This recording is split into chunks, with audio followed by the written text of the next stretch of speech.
Good day everyone, this is CE Solves and ito yung problem natin na related sa exact equation. So una natin gawin is i-prove natin kung exact equation ba talaga to para ma-apply natin yung pag-solve. So una natin gawin is since nagagamit dito ng variables na r and theta, for me personally it's just really quite confusing kung i-apply ko yung rules na ay yung step by step process na ginagawa ko. So una kong ginagawa dyan is ilalat ko yung r sa x. So, x is equal to r. So, r equals to x na lang. So, r equals x. Tapos, yung theta naman is equal to y. Para converted siya sa x and y, which are the variables na tayo na familiar with.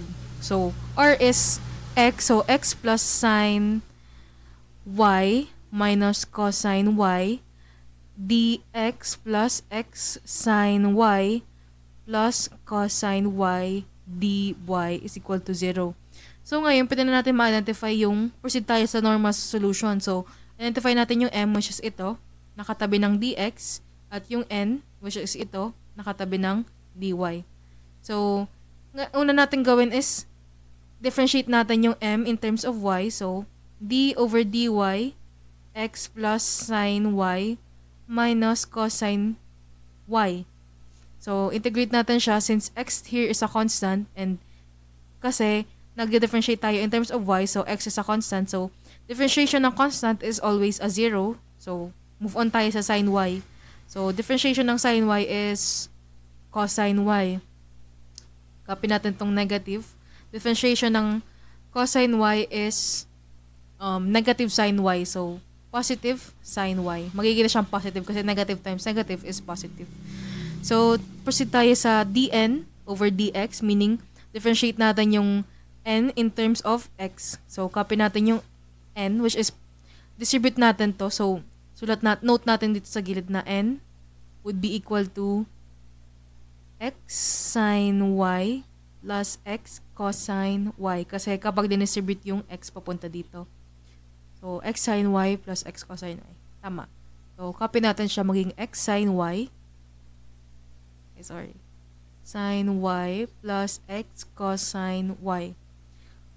Integrate natin siya. Since integrate ay differentiating in terms of x, yung sine y natin would be considered as a constant. Pati yung cosine y kasi, naka-y variable siya. So, sulat natin constant sine y.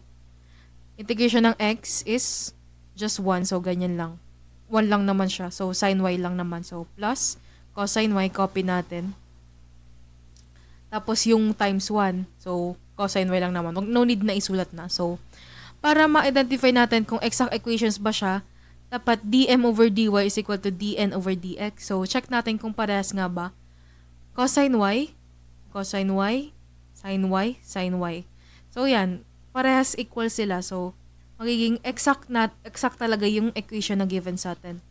So, ngayon is proceed tayo sa pag-solve ng as if it's an exact equation. So, note natin na df over dx is equal to m and df over dy is equal to n. So, pili tayo sa dalawa kung anong parang mas madali i-solve. So, or integrate. So, ito na lang. Since parang mas madali siya. So, pili tayo yung n. So, ito yung gagamitin natin. So, copy natin df is equal to n, which is ito. Gamitin na lang natin itong distributed na. So, x sine y plus x cosine y times dy. Multiply natin siya. So, magiging dy. So, yan. Integrate na natin both sides. Magiging siyang f is equal to, since integrating tayo in terms of y, x is a constant here. So, magiging x times integration ng sine y is negative cosine y. So, negative cosine y plus x ulit is a constant. So, copy natin. Integration ng cosine y is positive sine y. Plus c, or in this case, will be represented as q of x. So, ngayon, nalaman na natin yung f function. Marka natin. So, yan yung f function natin. So, next natin gawin, since in-integrate natin yung df over dy natin, naman natin siya, differentiate naman natin yung f in terms of x. So, df over dx. Para ma-equate natin siya sa m, which is yung df over dx dito. Ito yung m natin. Para may makancel tayong values and makuha natin yung ux. So, df over dx, integrate natin to. Cosine y will be treated as a constant kasi tayo, in terms of x tayo. So, negative x is just negative 1. So, negative 1. Ganyan lang naman siya. So, wag na natin sulat. So, negative cosine y plus sine y is a constant times x, which is 1. So, sine y lang naman. Plus q prime of x. So, ngayon, equate natin na to sa, sa m, which is yung parehas kasi sila df over dx. So, pwede natin sila ma-equate. So, m natin is ito. So, x plus sine y minus cosine y. Ayusin natin, this is y. Is equal to negative cosine y plus sine y plus q prime x. So, may pwede tayo makancel, which is negative cosine y minus negative cosine y is just 0. So, cancelled. Sine y minus sine y is just 0 also. So, q prime x is equal to x. So, para makuha natin yung q prime, yung qx lang. So, integrate natin both sides. Magiging siyang q of x is equal to x squared over 2. Next natin gawin, since nahanap na natin yung q of x natin, is substitute na natin siya dito kasi may q of x baga siya dyan. Pero note natin na f would be converted to c. Then yung qx, substitute natin. So, copy natin, magiging negative x cosine y plus x sine y plus qx, which is x 1/2 x squared is equal to f, or c lang naman siya. So, ngayon, ang gagawin na natin is balik na natin siya sa dating variables niya kasi ito bagay yung variables na yung r tapos theta. So, palitan natin siya. Yung negative, x is r cosine theta plus r sine theta plus 1/2 r squared is equal to c.